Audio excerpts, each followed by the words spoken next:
Gen Z is so soft. Your grandfathers actually went out and died in wars while you sit on the couch playing war video games. Actually, it turns out that Gen Z is willing to die for something. They're just not willing to die for a country that hasn't given them any opportunities and politicians who don't give a shit about them. They are, however, willing to die for their own happiness, their own dignity, and freedom. And if you ask me, this is a far more noble cause. Recently, a young 21-year-old Zoomer by the name of Sean Desolitz published a YouTube video titled, "I'd rather die than work a 9 to 5." He has since changed the name of the video, but this video went viral, amassing nearly 300,000 views. At face value, you might think this video was just an emotional outburst, a rant after a bad day at work. But you would be wrong. This video was actually laced with cold, hard facts and well-thought-out cost-benefit analysis. After this video went viral, a slew of similar videos popped up all over the internet with people echoing the same sentiment. They'd rather die than sacrifice all their time and freedom into making a soulless corporation richer. And they actually make a lot of great, interesting points. You have 24 hours in one day and 365 days in 1 year. In order for life to be worth living, a reasonable amount of that time has to be fun and enjoyable. Not too much to the level of hedonism, but enough to not be constantly miserable. That's really not so much to ask. Let's put all our emotions aside for a second and just focus on cold, hard numbers here. You have 24 hours in a day, 8 hours of which are necessary for sleeping. Some delusional boomers might try to argue in the comments that you can sleep less. But like most boomer logic, this is incredibly stupid when you consider all the negative health consequences that come with a lack of sleep. So this leaves you with 16 hours in a day. We all know the standard workday is 8 hours. So this gives you 8 hours a day for yourself. It's essentially split 50-50. So it seems pretty reasonable, right? Yeah, unfortunately, anyone who actually works knows this is far from reality in the modern economy. First off, you have to commute to and back from work, which generally takes up at least 1 hour total. And we all know working just 8 hours a day isn't enough anymore when you consider all the insane living costs of rent and food these days. A lot of people today who work 10 to 12 hours are still barely getting by and having to live with 5 roommates. On top of this, it's not as if once you clock out of work, the job immediately ends. It should be this way in theory, but these days, with modern technology, your boss can and often does harass you with emails and phone calls all the time, even during your off hours. When you factor in all this time, you have to spend working or doing work-related activities. You probably only end up with 2 or 3 hours per day for yourself at most. The exact amount, of course, depends on the individual, but the general sentiment I see these days is that I work all day, get 1 or 2 hours to myself, then rinse and repeat the process. So, if we're talking about a life where you have to be miserable for 20 to 22 hours in exchange for having 2 to 4 hours for yourself that you can enjoy, it's a complete rational, logical train of thought that it's better to just not live. It's not just some emotional, impulsive reaction. By the way, if you're personally feeling this way, please don't actually hurt yourself. There's actually a way you can use this mentality to escape your situation, which we'll talk about soon. So far, we've only talked about hours in a day, but when we zoom out a bit and look at days in the year, the picture becomes even more grim. In America, the standard practice, as we all know, is 2 weeks of vacation in exchange for 50 weeks of work. If we do the math here, we see that 2 is about 3.8% of 52. This means that you're expected to trade 3.8% of enjoyment for 96.2% of misery. Let's imagine this scenario for a second. Whether you're religious or not, let's say hypothetically, there is a God, and he gives you a choice before you're born as to whether or not you actually want to come down to earth and live a human life.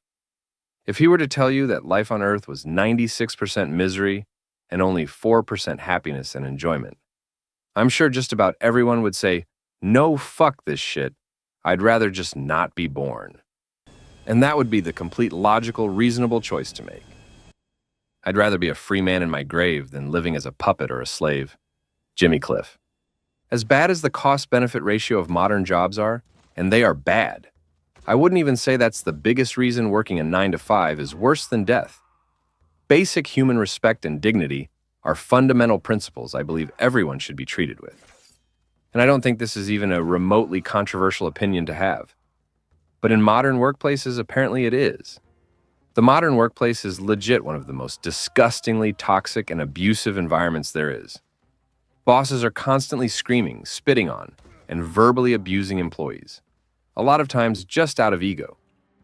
There's a hierarchy system of higher-ups and peasants, which is just feudalism renamed and rebranded. They look down on and treat people in lower corporate positions as if they're less than human, even though those workers actually do most of the work. The funny thing is, we inherently know these behaviors are disgusting and terrible. We would never tolerate it if this went on in any other environment. If a husband treated his wife like this, we would instantly tell her to leave him. If you had a friend who treated you this way, you probably wouldn't be friends for long. So why is it that as long as this disgusting form of abuse happens in a work environment, we're supposed to just suck it up and accept that's the way it is? Gen Z is constantly being criticized as sensitive snowflakes in the workplace because they refuse to put up with this nonsense. But they got it completely backwards. If you don't have the guts to stand up for yourself when someone is constantly verbally abusing you, you're the one who's the spineless coward. Gen Z is Chad as fuck for standing up to these abusive corporate overlords. I mentioned earlier that there actually is a silver lining to all of this, and it's time to deliver on my promise. When I was in my early 20s and trying to navigate this dog shit economy as a millennial, like a lot of you, I got pushed to my absolute limit. I got rejected for over 100 jobs that I applied for, and I ended up having to find gig economy work to support myself. The gig treated me like absolute garbage, forcing me to wake up at 4 a.m., then getting mad because I was tired on the job. Yeah, I had to wake up at 4, of course. I'm tired, you dumb motherfuckers. It was at that moment that I decided I was never going to do another gig or another regular job, and that I was going to find another way even if I didn't know how. I decided, like a lot of you, that I'd rather die than work a 9 to 5, then go back to being dehumanized, abused, and disrespected for $7 an hour. But something really interesting happened then. Instead of being depressed, I became fearless. If I already didn't fear death, then I had absolutely nothing to lose. This fearless mentality allowed me to take a series of insane risks that ultimately allowed me to escape the rat race. I did several clinical trials where they tested pharmaceutical drugs on me and used this money to eventually travel the world and escape the 9 to 5 grind. People today often ask me how I had the courage to do all that. And when I look back on it, it wasn't some special talent I was born with or anything like that. It was simply that I just got pushed to the brink to where I no longer feared death and had nothing to lose. And the thing is, I see myself in a lot of you.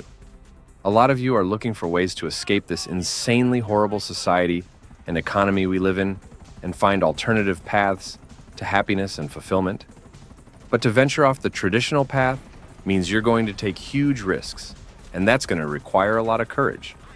But you guys are already off to a much better start than I was. It took me until my mid-20s to realize that I'd personally rather die than work a 9 to 5. And again, that was the realization that gave me the courage to no longer fear death and take the necessary risks I needed to escape society. But you guys are realizing this way earlier than I did. You already have the fearlessness and courage to get started on your own path of escaping the 9 to 5. Now you just have to figure out which specific way you want to do it.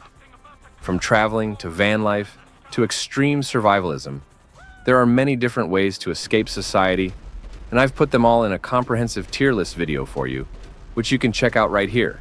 I'll see you there.